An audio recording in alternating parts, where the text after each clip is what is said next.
നമസ്കാരം എല്ലാ മാന്യ പ്രേക്ഷകർക്കും നല്ലൊരു ദിനം ആശംസിച്ചുകൊണ്ട് വാർത്തകൾ തുടങ്ങുകയാണ്. കർണാടകയിലെ ഷിരൂരിൽ മണ്ണിടിച്ചിലിൽപ്പെട്ട മലയാളി ലോറി ഡ്രൈവർ അർജുനായുള്ള കാത്തിരിപ്പ് തുടരുകയാണ്. പല സാങ്കേതിക വിദ്യകൾ നോക്കിയെങ്കിലും അർജുനായുള്ള തെരച്ചിൽ അനിശ്ചിതത്വത്തിൽ. നാവികസേനയുടെ മുങ്ങൽ വിദഗ്ധർക്ക് ഷിരൂരിലെ ഗംഗാവലി നദിയിൽ ഇറങ്ങാൻ അനുകൂല സാഹചര്യം ഇല്ലാത്തതിനാലാണ് തെരച്ചിൽ അനിശ്ചിതത്വത്തിൽ ആയിരിക്കുന്നത്. വൃഷ്ടി പ്രദേശങ്ങളിൽ മഴ തുടരുന്നുണ്ട്. അതുകൊണ്ട് തന്നെ ഗംഗാവലി നദിയിൽ നീരൊഴുക്ക് കുറഞ്ഞിട്ടില്ല. അടിയൊഴുക്കും ശക്തമായി തുടരുകയാണ്.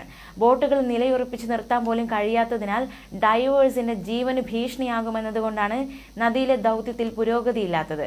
മുങ്ങൽ വിദഗ്ധർക്കായി ഫ്ലോട്ടിംഗ് പ്രതലം ഉൾപ്പെടെ തയ്യാറാക്കാൻ ആലോചന ഉണ്ടെങ്കിലും നിലവിൽ പുഴയിലെ സാഹചര്യം അതിന് അനുകൂലമല്ല. ഡ്രഡ്ജിംഗ് യന്ത്രം ഗോവയിൽ നിന്ന് കടൽ മാർഗം കൊണ്ടുവരാനും കാലാവസ്ഥ തടസ്സമാണ്. അടുത്ത 3 ദിവസവും ഉത്തര കന്നഡ ജില്ലയിൽ ഓറഞ്ച് അലർട്ടാണ്. അതേസമയം ദില്ലിയിലെ സ്വകാര്യ കമ്പനിയുടെ നിരീക്ഷണത്തിൽ ലോറി ഉണ്ടെന്ന് കണ്ടെത്തിയ ഭാഗം കേന്ദ്രീകരിച്ചാകും ഡൈവിംഗ് സാധ്യതകൾ തേടുക. നദിയുടെ നടുവിലുള്ള മൺകൂനിയോട് ചേർന്ന് ലോറി ഉണ്ടെന്നാണ് കണ്ടെത്തൽ. ഇന്നലെ എത്തിയ മന്ത്രി മുഹമ്മദ് റിയാസ് ഷിരൂരിൽ തുടരുകയാണ്. മന്ത്രി AK ശശീന്ദ്രനും ഇന്നെത്തും. ഗംഗാവലി പുഴയിൽ അതിശക്തമായ അടിയൊഴുക്ക് തുടരുകയാണ്. പുഴയിൽ മുങ്ങൽ വിദഗ്ധർക്ക് ഇറങ്ങാനായില്ല. ചെളി നിറഞ്ഞ വെള്ളമായതിനാൽ മുങ്ങൽ വിദഗ്ധർക്ക് ഒന്നും കാണാനുമാകില്ല. ഐബോർഡ് സംഘത്തിന്റെ ഡ്രോൺ ഉപയോഗിച്ചുള്ള പരിശോധനയും നടത്തി.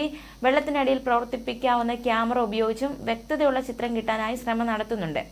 2 ലോങ് ബൂം എക്സ്കവേറ്ററുകൾ പുഴക്കരയിലെ മണ്ണ് നീക്കിയും പരിശോധന നടത്തുന്നുണ്ട്.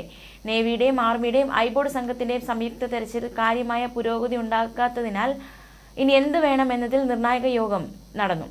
ദൗത്യസംഘം പ്രതിനിധികളും ഉദ്യോഗസ്ഥ സംഘവുമാണ് യോഗത്തിൽ പങ്കെടുത്തത്. കനത്ത മഴ തുടരുന്നതിനാൽ ഈ ദിവസങ്ങളിൽ ദൗത്യം പ്രായോഗികമല്ലെന്ന് ഉത്തര കന്നഡ ജില്ലാ ഭരണകൂടം വ്യക്തമാക്കി. ദൗത്യ സംഘത്തിന്റെ കൂടിയാലോചനയ്ക്ക് ശേഷം തീരുമാനം കേരളത്തിൽ നിന്നെത്തുന്ന മന്ത്രിതല സംഘത്തെ കർണാടക അറിയിക്കും. ബൂം എക്സ്കവേറ്റർ പരിശോധനയിൽ ചായക്കടയുടെ ഭാഗങ്ങൾ കണ്ടെത്തിയിട്ടുണ്ട്. പ്രദേശത്ത് ഇന്നലെ രാത്രി തൊട്ട് കനത്ത മഴയും കാറ്റുമാണ്. ഉത്തര കന്നഡ ജില്ലയിൽ ഇന്നു മുതൽ 3 ദിവസം ഓറഞ്ച് അലർട്ടാണ്. ഐബോർഡ് ഡ്രോൺ പരിശോധന ഇന്നലെ വൈകുവോളം തുടർന്നിരുന്നു. എന്നാൽ മനുഷ്യ സാന്നിധ്യം കണ്ടെത്താനായിട്ടില്ല. റോഡിൽ നിന്ന് 60 മീറ്ററോളം മാറി നദിയിൽ 20 അടി താഴ്ചയിലാണ് ട്രക്കുള്ളത്. 4 ലോഹഭാഗങ്ങൾ കണ്ടെത്തിയിട്ടുണ്ടെന്ന് ദൗത്യസംഘം അറിയിച്ചു. ന്യൂസ് ഡെസ്ക് മലയാളി വാർത്ത.